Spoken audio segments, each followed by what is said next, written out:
Hey guys, Dan Burnham here, danburnham.com. Today I want to talk about something different and yet unique that no one ever told me about.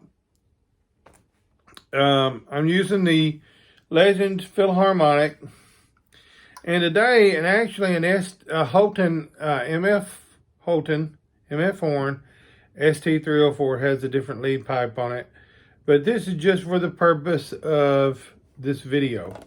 This has a 465 bore on it. My Calit, I play Calit Jazz horns.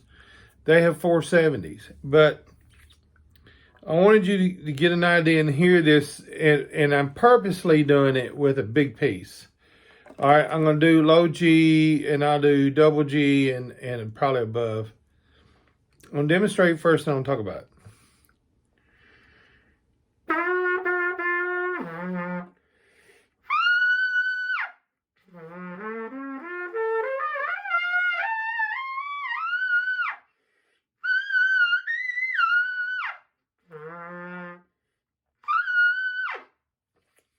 Okay, now that was done on a big piece, and it takes even more control what I'm fixing to talk about to do on a big piece than it does a smaller piece. This is connecting in all together. Now this is going to be a little different than what you may have heard from most. Here's a question I get all the time. Why is it that when I go from this range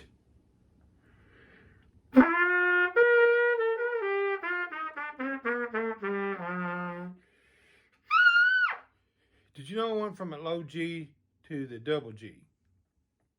The question is, why when I play in this range,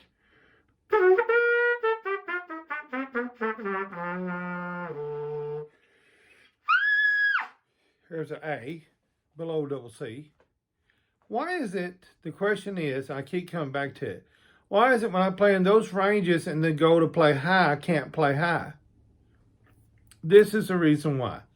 And I'm doing this example on this big mouthpiece for this video. What happens is people tend to, when they play, they don't consciously think about it. When they play lower in this range,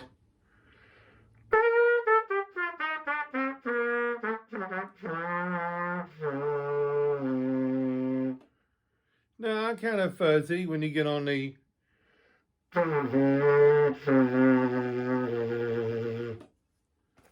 okay.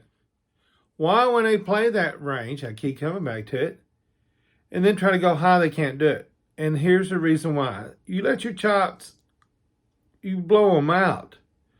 When you play lower, you tend to relax more, which that's understandable. And your grip ultimately, or your setting changes because you're blowing them out. No one ever told me that.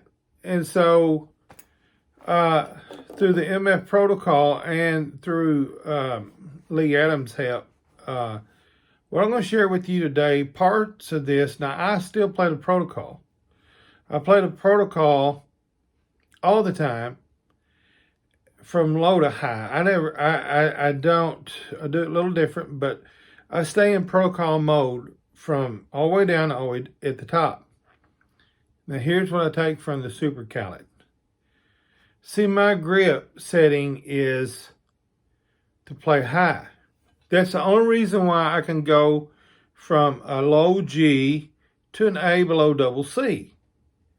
So, when I start warming up, if you ever notice when you first pick your horn up, young people, I guess I'm talking to you mainly, that you can squeals and high notes for about 6 to 8 seconds.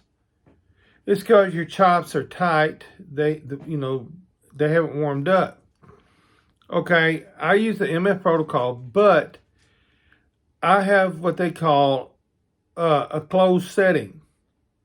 That's what I believe the Super Chops uses. So the setting that I'm going to do on this one is the same setting that I do right there. See, I don't let my chops go. Now, this is one of those hidden secrets. Maynard Ferguson said, find a small mouthpiece that you can play high on comfortably and work on the low notes. Bill Chase would do pedal tones. What people don't realize is that Bill Chase was doing pedal tones in that closed setting. And the reason why, because you work everything the same. When you play in closed setting and you're playing low notes, you're keeping the same setting. It's like having a grip for that certain range, and then you work the low notes, you work on them with that same grip. What you get is continuity from low all the way to high. You're already in the high playing setting, if that makes sense. And so there's no embouchure change. See some guys, and they can do it successfully. I couldn't. Always, it was very inconsistent. When I was in college, I had 2 embouchures. I had a high range embouchure, then I had from like high C down embouchure. And you're constantly switching. So when I came back, I didn't want to do that again. And like I said, there's some guys that can do it, but for the most of you, you won't be able to or don't want to. So the secret that works for me is the setting that I'm going to do.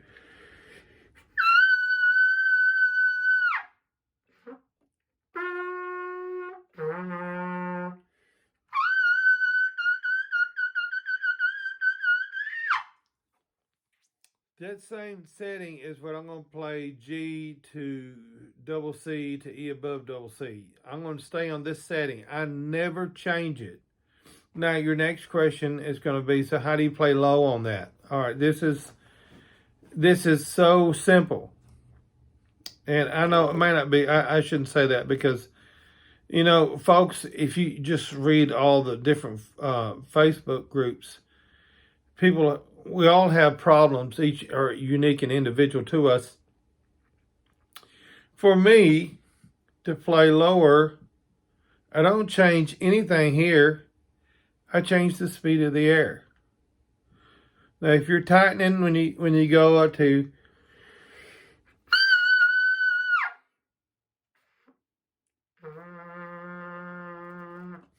I just slow the speed of the air down. Because one thing that's true is in order to get any note, it's the vibration of the aperture.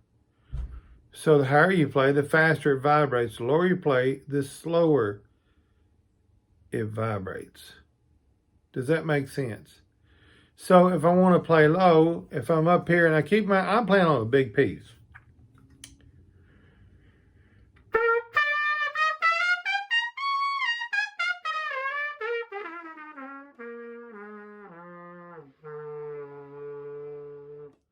All I did was slow my air down. Because if I slow the air down, the aperture vibrates slower. Okay? That's why Bill Chase, like I said, he played in closed position, working the low tones because you're using the same muscles. Then when you're doing that, you're keeping that grip at closed setting. You're using the same muscles that you use to play high. You're using that same setting and playing low. Now, you'll have to work on it. Of course, I'm playing with a big piece.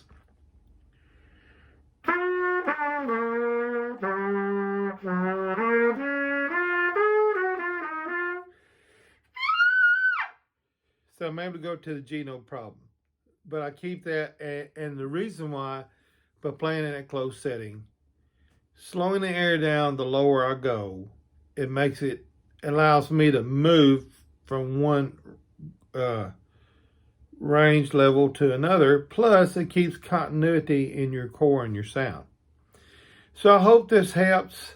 Have a great day and have a great year in 2020. Thanks. Bye.